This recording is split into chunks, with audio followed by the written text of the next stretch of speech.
Alright, so welcome back to summer camp. For this video, I thought we'd go over some of the cards that are from each of these 7 sets. Each of these 7 sets contains 4 unique types of cards that make, obviously, the experience of the game different, okay, and unique. And so they each have something that's interesting, sort of like a theme almost going for them, obviously, since they are each thematically different, but they're also very different in what you can do with them. Some you might not even want to play with based on certain things. So let's just talk about the 4 cards from each of these sets. Let's start by talking about the friendship pile, okay? So this card here is Sing-Along.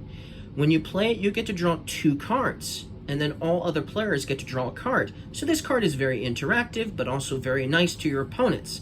So that's Sing-Along, okay? Candy Stash here. With this card, you'll get to gain 3 snack bars. So, wow, that's a lot of snack bars. You'll get 3 of these. That's pretty cool. And then, by doing that, all other players gain 1. So your opponents will get a snack bar as well. That's Candy Stash for you. The Secret Admirer here, you're going to get 5 energy, and then you get to put this card face up on any other player's discard pile. What does that mean? It means that, yes, you get 5 energy with this card, so that's awesome, that's powerful, that will allow you to purchase something very expensive very, very easily. But then this Secret Admirer card is going to have to go to somebody else's discard pile, so it's a one-time use, and somebody else will be able to use the Secret Admirer at some point, this particular card. So that's why it's cheap, because it doesn't hang around for very long, and you're obviously helping out an opponent by giving it to them. You have to give it to somebody. So if you're playing with only 2 people, then obviously you're just going to give it to the other person, right? Friendship Bracelet here is going to let you draw 3 cards, and then you get to put this card face up on any other player's discard pile. So just like the Secret Admirer, it's a one-time use card that you'll be basically handing out to somebody else. And so the theme and the idea of this set is these cards are very interactive. They add interactiveness to the game, which in deck building games, it's always nice to have some cards that add some more interactiveness to the game. So this set will definitely do that for you. So if you want a game that has some more interaction going on with your opponents, then you might want to play with the friendship set. But that's how the friendship set will work. Okay, let's talk about arts and crafts next. So this is the set we're going to talk about next. Tie-dye here, you can discard 1 card to move 1 space on any path, and then you can do it twice. So you could discard a card, then move up 1 on the path of your choice. Then you could do it a second time by discarding a card and obviously doing that again. That's really cool. That gives you that option. You might do it sometimes if you have something worth discarding. That might be worth doing it twice. So that's how tie-dye is going to work. Then we have the God's Eye. With this one, you'll discard 2 snack bars to move 1 space on any path. You may do this 3 times. So if you have a lot of snack bars and you haven't been using them much, or you just happen to only have the energy to purchase a certain card every time, and you just haven't needed to use these snack bars for anything, this card is going to allow you to basically discard 2 of them to move up 1 space on the path, on any path. That's cool, and you could do it up to 3 times. So since technically you are allowed to have 6 of these snack bars, you could potentially do it 3 times. Possible. It is possible, but you'd have to have 6 snack bars to do that, of course. And that might be useful, especially towards the end of the game when you're buying less cards. Macaroni Sculpture. With this one, you'll discard 1 card to gain 3 snack bars. You may do this twice. So if you have some cards you're not going to use to get energy, or you're not going to use all your cards to purchase something perhaps, you could discard that card to get 3 of these snack bars, and you could do it twice. So obviously if you had the God's Eye and the Macaroni Sculpture, well, this would allow you to get a bunch of snack bars, and then if later down the road you could discard all those snack bars to move basically 3 times on the path. That's pretty useful. that could be, there's definitely some synergy going on with those two cards. The bird feeder here, your snack bars are worth 2 energy on this turn. So normally a snack bar is only going to give you 1 energy on a turn, but if you play the bird feeder, all of your snack bars that you're going to play that turn are going to give you 2 energy. So if you're going to go the bird feeder route, you might not want to go the God's Eye route. Of course, the Macaroni Sculpture will, of course, still help you and give you some synergy going with these 2 cards here. And obviously, with the exception of this first card, they all do something that basically makes your snack bars more useful for other things. So basically, this is going to utilize your snack bars for other things. So if you want to if you want to have the option of using your snack bars for more than just simply energy, you might want to add the arts and crafts cards to the arts and crafts set to your game. But basically, that's how the arts and crafts set work. The next set we're going to go over is the adventure set. So this one here, okay? So this first one is Cave Exploration. Gain the top card of any activity draw pile and put it face up on your discard pile. Meaning, remember, we're playing with 3 of these 7 in a game, right? So each of these will have a pile obviously face down, and usually you'll buy cards that are face up, right?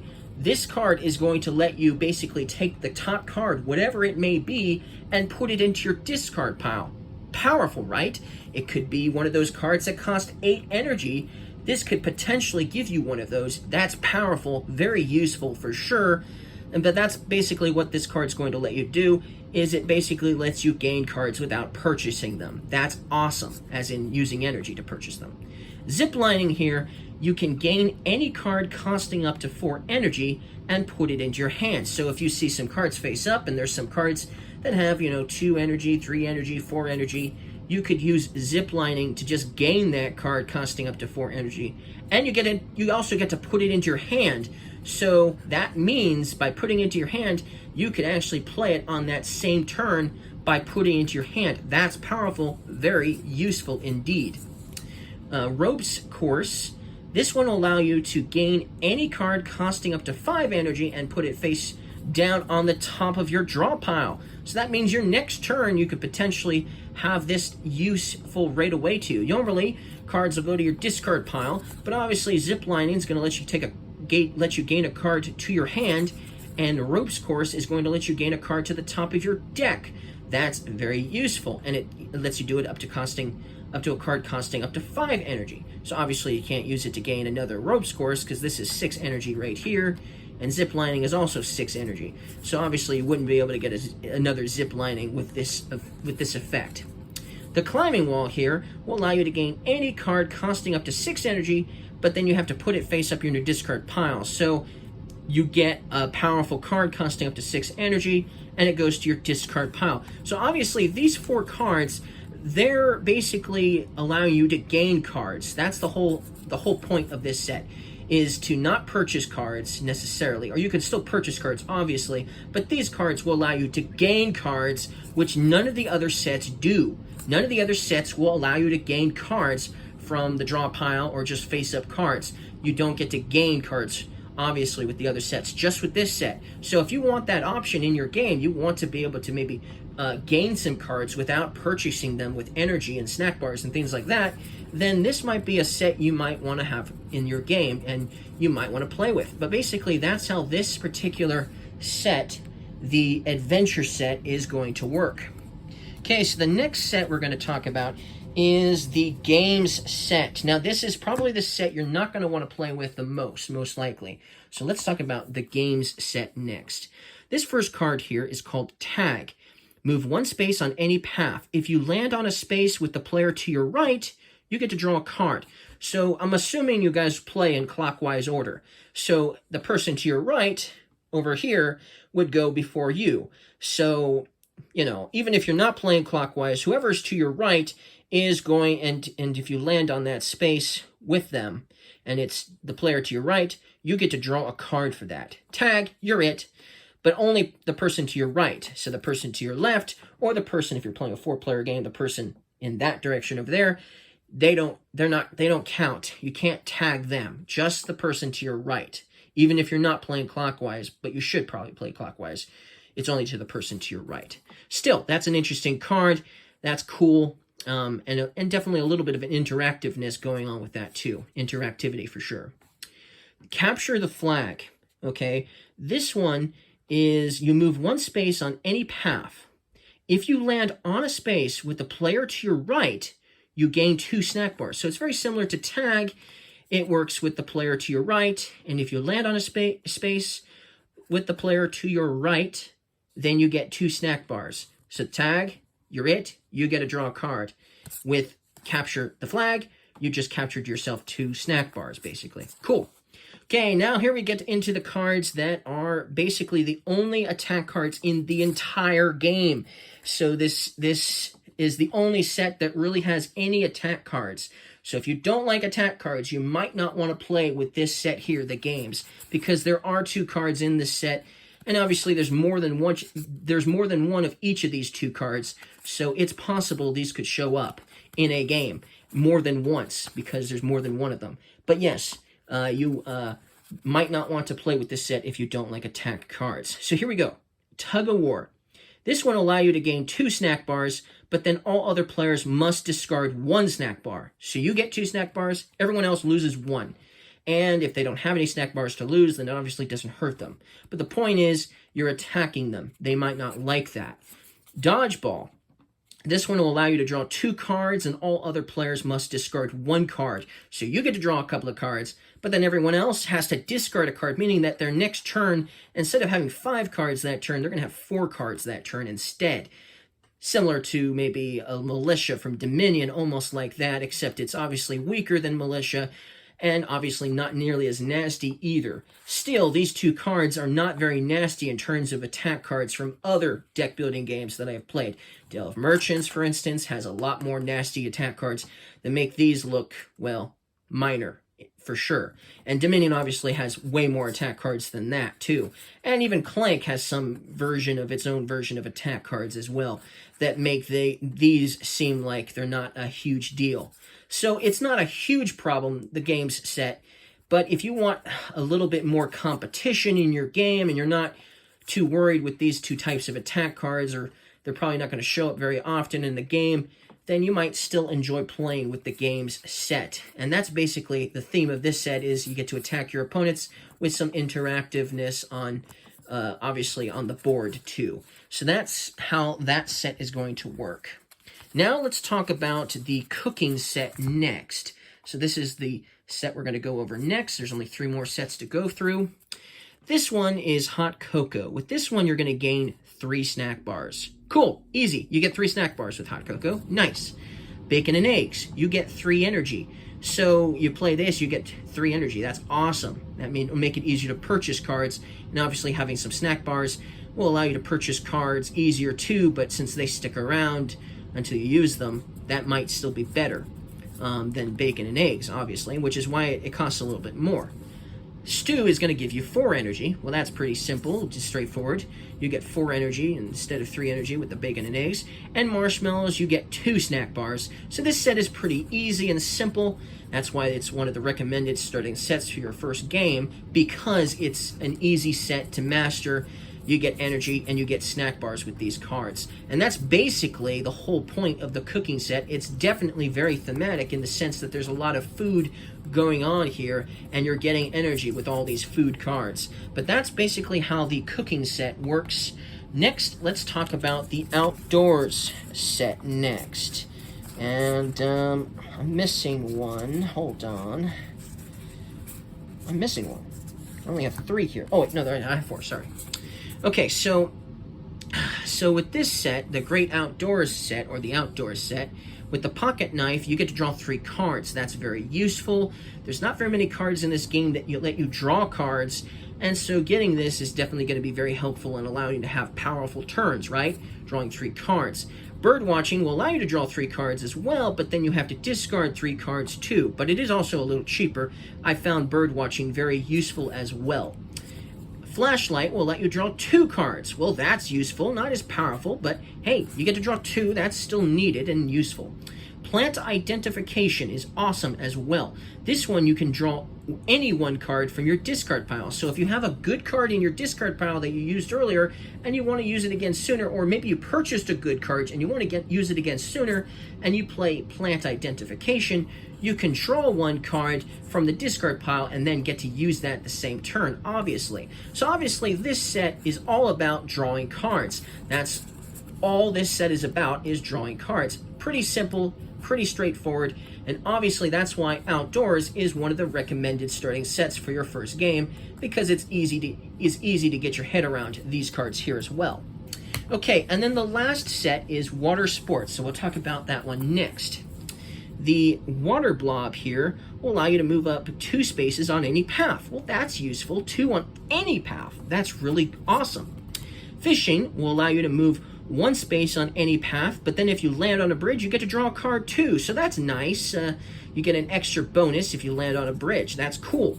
Swim practice here will allow you to move up 1 space on the path you have progressed the lace on. So if there's a type of activity you're not doing so well on, maybe it's outdoors, maybe you're not doing so well in outdoors, you could use swim practice to help out with your outdoors, obviously, your outdoors path. And then water skiing is you get to move 1 space on the path you have progressed the most on, so the exact opposite of swim practice. So that means whatever you're doing well in is going to obviously allow you to move up 1 the most. So if you're doing really well in cooking, for instance, and that's the one you're doing the best in, you get to move 1 space up on cooking, on the cooking path. So obviously this set here, this water sports set, is very obviously going to allow you to move up a whole bunch of spaces. That's what this set is all about, is just simply moving spaces. And that's why it was also the recommended starting set for the game as well. This one allows you, so water sports allows you to move up spaces, right? Outdoors focuses on let you draw cards. Cooking allows you to get more energy to purchase more cards. Games add some interactivity, but also add some attack cards to the game. Adventure, what does adventure do again? Adventure focuses on allowing you to gain cards, so that means you can gain cards and then buy cards in the same turn, which obviously has been in many deck building games too, right? So that's what that set focuses on. The friendship set, it focuses on interactiveness with your friends, obviously. So you're helping out your opponents, but you're also helping out yourself with this set. So it's a very interactive set, but it's a very nice interactive set. And then the arts and crafts cards, they focus on mostly on what you can do with these snack bars, okay? So their focus is giving you extra options with snack bars and things like that. So that's basically all of the different unique cards in the entire game. That is definitely all of them, pretty much, that are unique. And now you know all the sets by heart, and now you'll probably be picking what sets you want to play with next time, for sure. Let's see, I think I do like Adventure a lot. I would probably pick that first. And then, yes, I liked Cooking a lot, and I liked Outdoors a lot. So I'd probably pick those 3 sets the most, thus far. I don't necessarily want to help out my opponents that much, but hey, it could still come in handy. My opponents would like me for this one. Giving myself snack bars, that's very useful. Ooh, games. I'd probably pick games over friendship. And then, and then water sports. Well, moving up is important too. So, regardless, what's your favorite set? Do you have a favorite set here? I definitely do. I think these are obviously my 3 favorite sets here. But maybe you guys have a set you guys prefer if you've played this game. Let me know in the comments. And if you guys liked this video on explanation of these cards, and I guess this was sort of like a review of the cards as well, don't forget to leave me a like, and I'll see you guys again next time. Goodbye.